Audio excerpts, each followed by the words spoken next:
Let me tell you something that happened to me, and it completely changed how I look at luxury cars forever. See, I remember the day I picked up a Mercedes. The showroom lights, the polished floors, the way that three pointed star just hits differently when it's yours. The salesman shakes your hand, tells you, "Welcome to the family," and for a moment, you really feel like you made it. But after 3 months later, I got a call.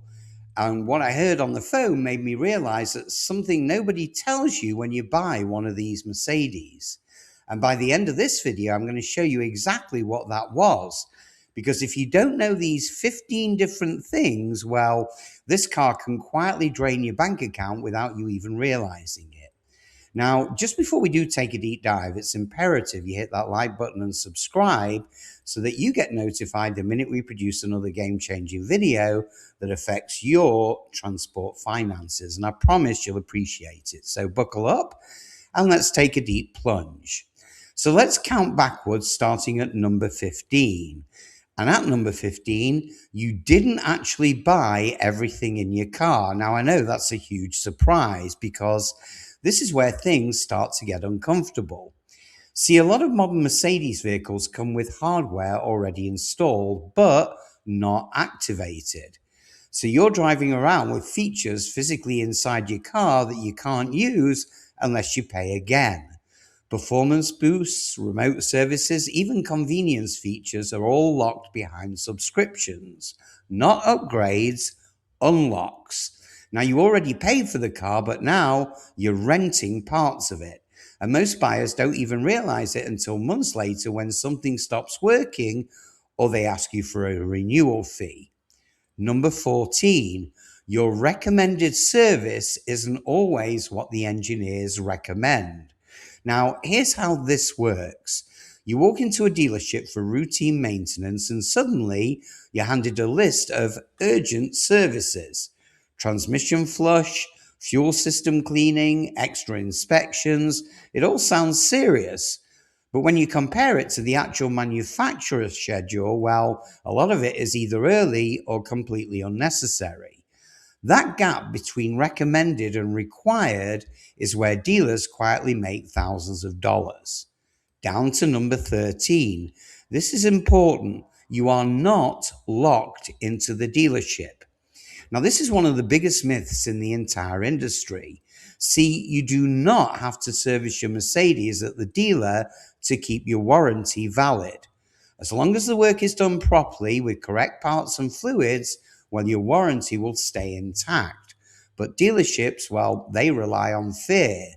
Because once you believe you're locked in, well, you stop questioning the price.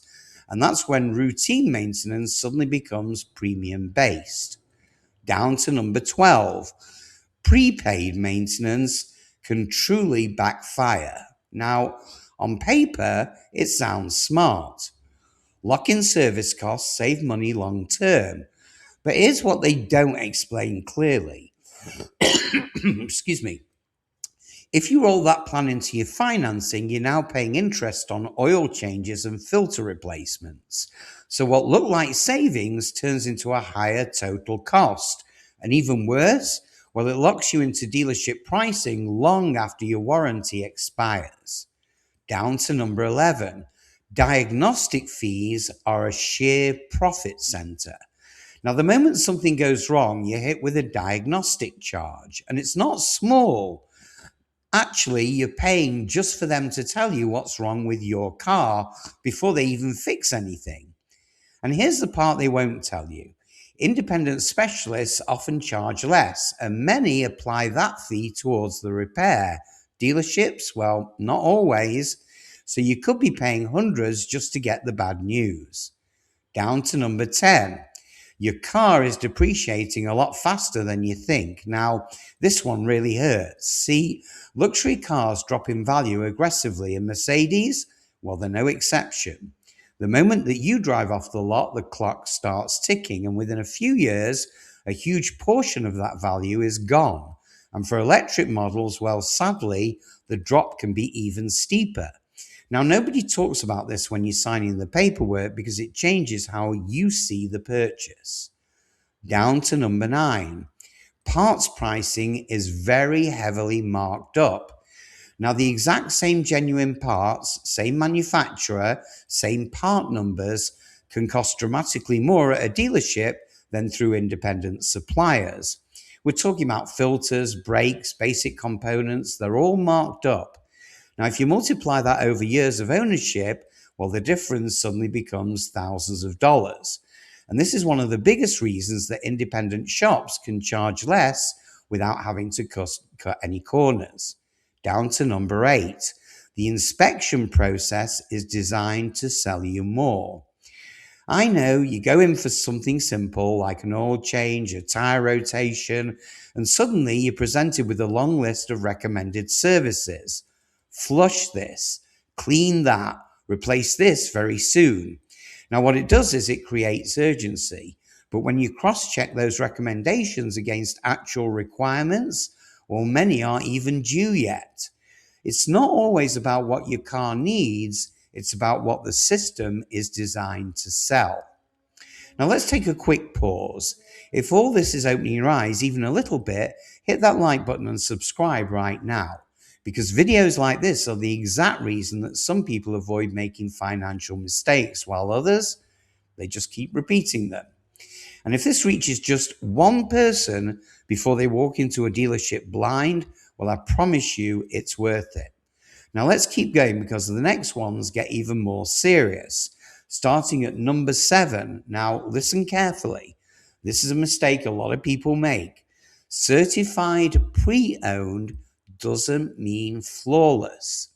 See, a certified label gives you confidence. It suggests the car has been thoroughly inspected and brought up to a very high standard. But in reality, well, that inspection depends on execution.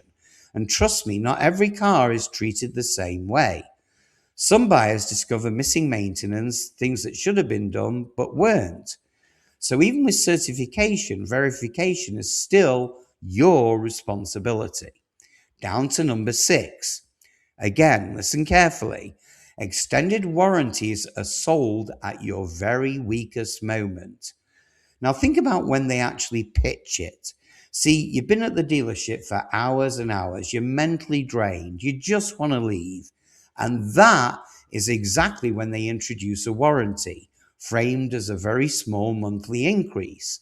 But over time, well, that small amount turns into thousands. And you often have better, cheaper options outside of the dealership if you take the time to look. Down to number 5. And this is one that surprised me, but it's true. Loaner cars are not guaranteed anymore, even at Mercedes. Now, that luxury experience that people expect, it's not always there. Loaner availability has become limited, and some services, well, sadly, they don't qualify. Some dealerships have very strict rules, and instead of a car, well, you might just get a rideshare credit. Whoopee! That expectation of convenience, it's not universal anymore. Down to number 4. Software updates can remove features. Now, this one surprises a lot of owners. Modern vehicles receive updates just like your phone, but those updates can even reset settings or, even worse, disable features that weren't officially activated. Now, in some cases, things you thought you had suddenly disappear because ultimately the software isn't fully in your control. Number 3, maintenance plans sadly don't cover the expensive stuff. Sure, they cover the basics like oil, filters, and inspections, but the big ticket items, brakes, tires, wear components, those are usually excluded. So while the plan feels really comprehensive, the biggest expenses still hit you separately. Down to number 2, and this is a bit that most people miss. The real ownership cost adds up really fast.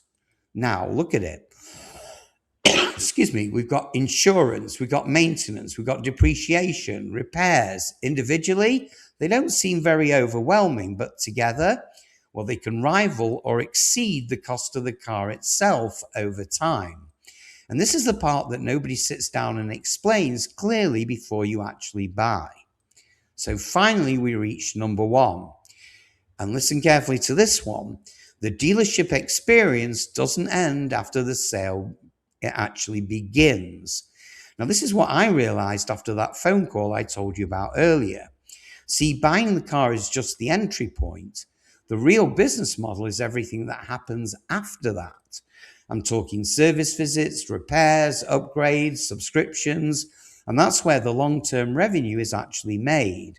And if you don't understand how that system works, well, you don't really control the ownership experience because it controls you. Now, here's the truth. Mercedes builds incredible cars. The engineering, the performance, the experience, it's all very real. But the financial side, well, that requires just as much attention as the driving experience does. Because the difference between loving your car and regretting it usually comes down to what you knew before and what you didn't. And that's exactly why I made this video. So if this helped you even a little bit, hit like, subscribe, and drop a comment below. I read every single one. And let me know, would you still buy a Mercedes after knowing all of this?